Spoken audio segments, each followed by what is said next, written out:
At the Kamloops School Board office in Kamloops, BC, and we're here because they are doing a vote tonight which decides the fate of 7 schools in our district, whether they will remain open or be closed.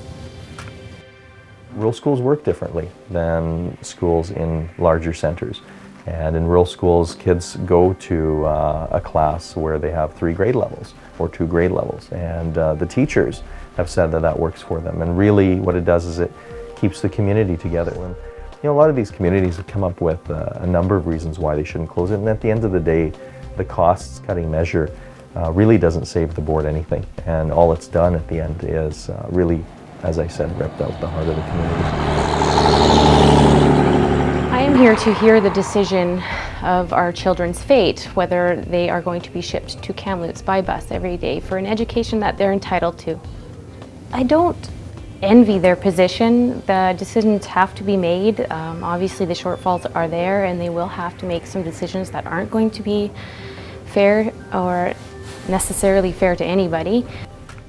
I would have to say they've been pretty supportive. They've answered most of our questions as well as they can in their positions. We just hope that, after tonight that we can all lobby together and go after the government for their responsibility in this problem. The School District 73's facility report that came out on June 22nd is that they're short $3.6 million. And they need to find that money. Demographics are down, schools are not at their full capacity. So they have looked to see who's at the lower percentage of capacity utilization, and they've chosen, starting at the beginning, their 7 rural schools.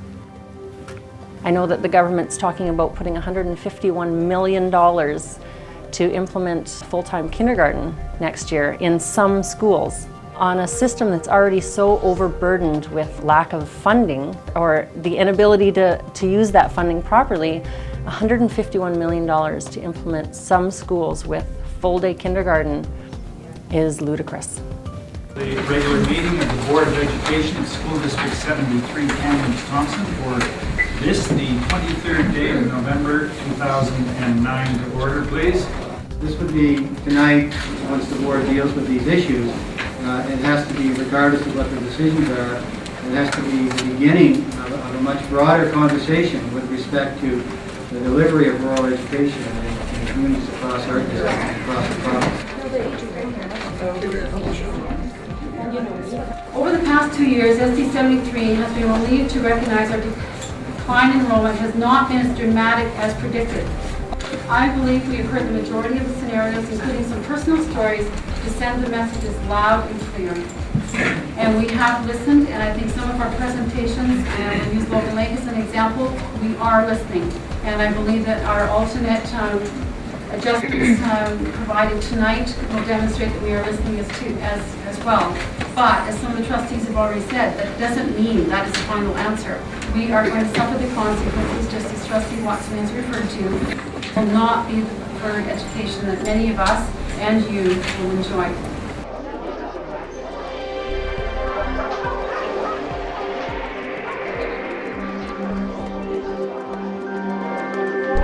Yeah, it's very bittersweet. No one likes to see these changes, and to some of the communities, they're still, only going to grade 4, but you lose principal, you lose staff, and that does have impacts too. So it's good news, but it's not the best yet. So hopefully Victoria will step up to the plate and make some changes. And the school board did a great job in leaving open the opportunity that if they do make changes, they can be implemented easily.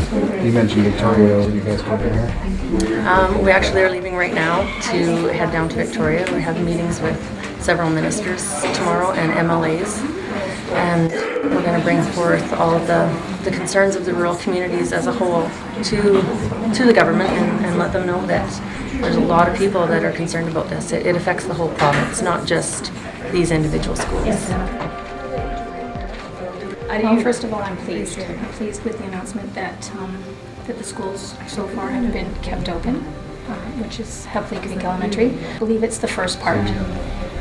Listening to the trustees that spoke tonight, encouraging us to step it up and demand some answers from our MLAs, adding some pressure, and also that our trustees are recognizing the fact that rural living is a very important part of British Columbia's.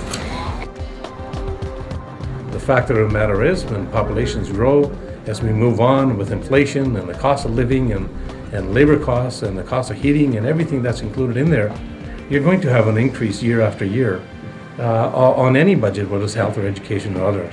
But the fact of the matter is, when people like school districts here today are making cuts, it's because Mr. Campbell and the Liberals are not supplying enough funding for education in this province. It's just been sad to see what's been happening over quite a few years now with this government.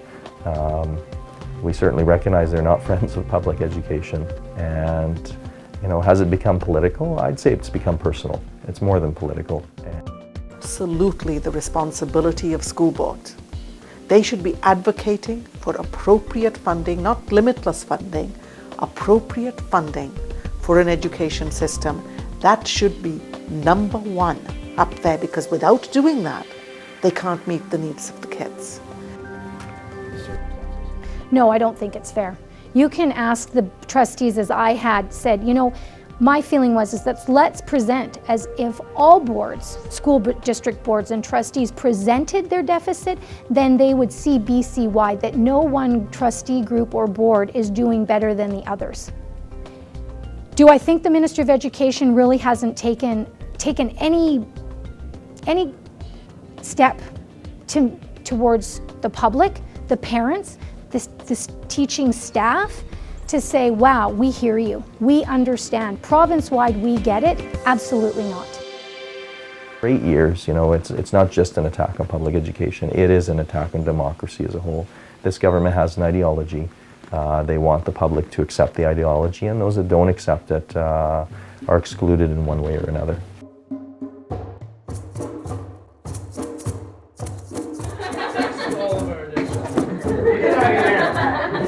Hey, I'm Charles Jones with Hudson City Productions. That's the name of my company. Hudson City is a better name for 100 miles. I live there. Excellent. I'm doing a film called Schools Out with a Question Mark. They're trying to close some schools, and I'm doing a film about it. You can look at the camera and say, this is what I want for a school, and then maybe just write your name down and a couple of points about what you want. Cool? I'm sure it's probably like that. Our education below, I'm not going to rate education, but I mean, we'll say this will just change into our education. So that's probably, they spend pretty much a quarter of what they spend on the Olympics on us, our lives, of what our life is going to be in the future. Really?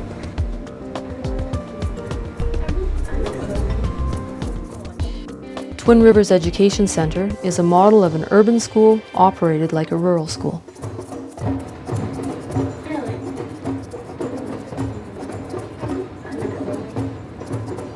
My name is Rena Thiessen, and I have the privilege of working with all of these young people, and I think as you can see, they're just an exceptional, appreciative bunch, and I look forward to coming to school every day at this school. I've been in the district for over 10 years. I spent a number of years as a teacher on call, so I've been to all the schools in the district pretty much, and this is my favorite place to be, and that's why it's real here.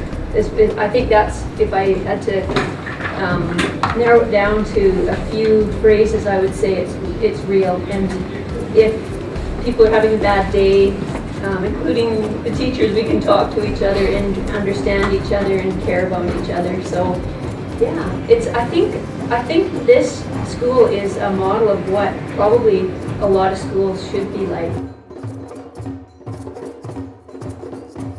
Kids in our school who are about 50-50 visual and hands-on learners. They are not the auditory learners who do the intellectual processing, but our kids, when they write government exams, are near the top. When we did our first couple of years of doing English 10, for example, the provincial average for the grade 10 English exam was 71%.